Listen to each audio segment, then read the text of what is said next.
నమస్తే, welcome to NTV business bulletin.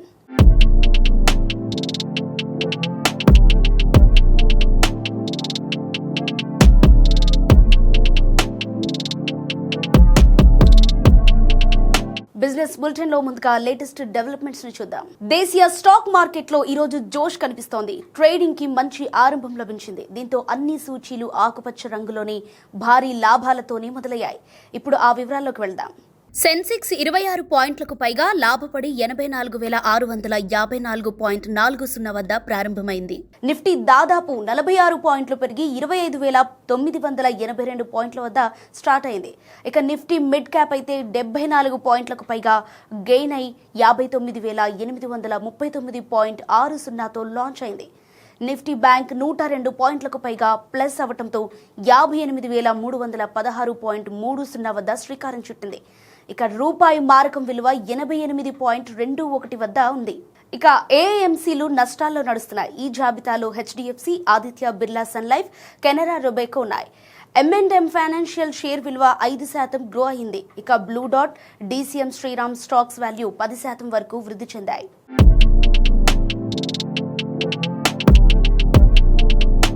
బంగారం, వెండి ధరలు ఈ రోజు ఎలా ఉన్నాయి అని తెలుసుకోవటం ఇప్పుడు అందరికీ ఆసక్తికరంగా మారింది.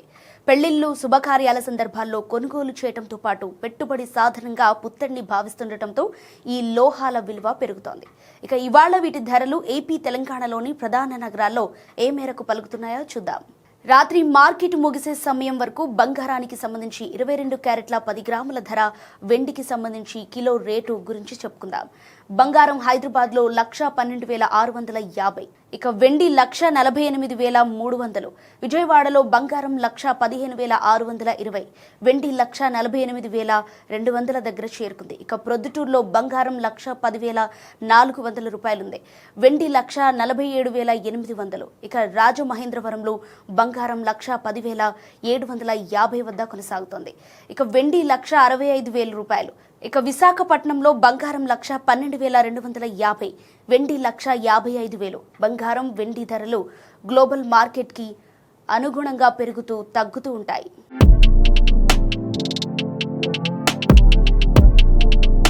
సెప్టెంబర్ నెలలో వివిధ రంగాల పనితీరు ఎలా ఉంది అనే దానిపై జాతీయ గణాంకాల కార్యాలయం NSO ప్రకటన విడుదల చేసింది. దాని ప్రకారం ఏ రంగం ఎలా వృద్ధి చెందిందో ఇప్పుడు చూద్దాం.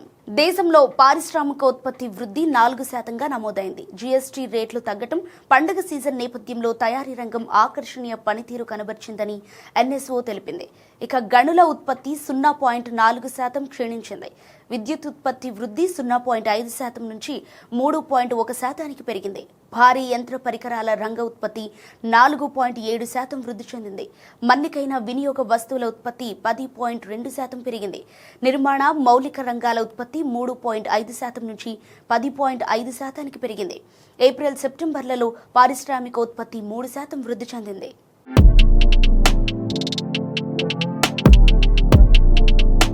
టాటా ట్రస్టుల్లో అనూహ్య పరిణామాలు చోటు చేసుకుంటున్నాయి. ట్రస్టీల నియామకం ఏకగ్రీవంగా జరగాలన్న ధోరణికి భిన్నమైన వాతావరణం నెలకొంది. మెహ్లీ మిస్ట్రీని ట్రస్టీగా మళ్లీ నియమించేందుకు 3 సభ్యులు ఒప్పుకోవట్లేదని తెలుస్తోంది. ఆ 3 ఎవరనేది ఇప్పుడు చూద్దాం. టాటా ట్రస్టులో మరోసారి విభేదాలు చోటు చేసుకున్నాయి. మెహ్లీ మిస్త్రీని ట్రస్టీగా తిరిగి నియమించడానికి ఆ సంస్థల చైర్మన్ నోయల్ టాటా, మరో 2 ముఖ్యమైన ట్రస్టీలు ఒప్పుకోలేదని వార్తలు వస్తున్నాయి. వ్యాపారవేత్త కూడా అయిన మెహ్లీ మిస్త్రీ రతన్ టాటాకు దగ్గర మనిషి. పోయినేడాది రతన్ టాటా చనిపోయాక టాటా ట్రస్ట్ల అధిపతిగా బాధ్యతలు తీసుకున్నారు. ఆయన 3 ఏళ్ల పదవీ కాలం 2025 అక్టోబర్ 28వ తేదీ అంటే నిన్న మంగళవారం ముగుస్తున్న నేపథ్యంలో పునర్నియామకం కోసం ఓటింగ్ పెట్టినట్లు తెలుస్తోంది. అయితే ఇందులో టీవీఎస్ మోటార్ గౌరవ చైర్మన్ వేణు శ్రీనివాసన్, రక్షణ శాఖ మాజీ కార్యదర్శి విజయ్ సింగ్ వ్యతిరేక ఓటు వేసినట్లు చెబుతున్నారు. కానీ మిస్త్రీకి సన్నిహితులైన సిటీ బ్యాంక్ ఇండియా మాజీ CEO పమ్రిత్ జవేరి, ముంబై అడ్వకేట్ డేరిస్ ఖబత్, పూణేకి చెందిన దానకర్త జహంగీర్ జహంగీర్ అనుకూలంగా ఓటేసినట్లు సమాచారం.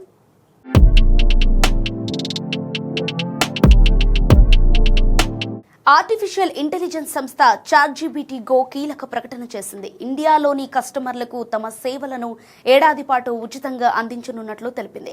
అయితే ఈ మేరకు ఒక కండిషన్ పెట్టింది. దీనికి సంబంధించిన మరిన్ని వివరాలను ఇప్పుడు చూద్దాం. మన దేశంలోని చాట్‌జీపీటీ గో యూజర్లకు గుడ్ న్యూస్. నవంబర్ 4వ తేదీలోపు రిజిస్టర్ చేసుకున్న వారికి చాట్‌జీపీటీ గో సర్వీసులు ఫ్రీగా లభిస్తాయి.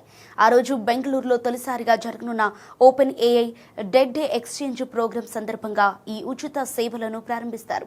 ఇండియాలోని చాట్‌జీపీటీ గో సబ్స్క్రైబర్లు సైతం సంవత్సరం పొడవునా ఫ్రీ సర్వీస్ పొందుతారు. ఉచిత ప్లాన్తో పోలిస్తే చాట్‌జీపీటీ గోలో అదనంగా మెసేజ్ల లిమిట్స్, ఇమేజ్ జనరేషన్, ఫైల్ అప్లోడ్లను ఓపెన్ ఏఐ అందిస్తోంది.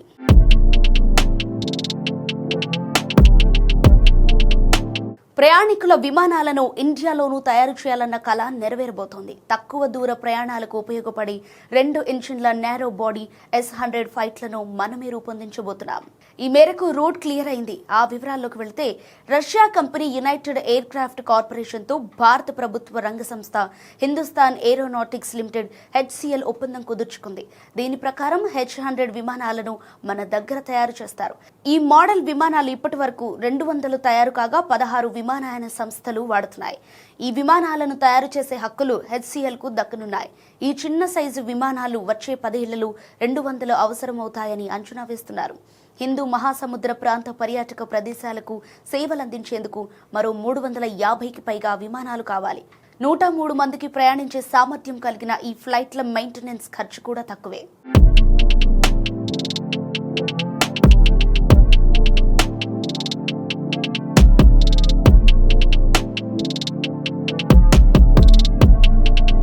మరిన్ని బిజినెస్ న్యూస్ డెవలప్మెంట్స్తో రేపటి బులెటిన్లో మళ్ళీ కలుద్దాం. అంతవరకు సెలవు, నమస్తే.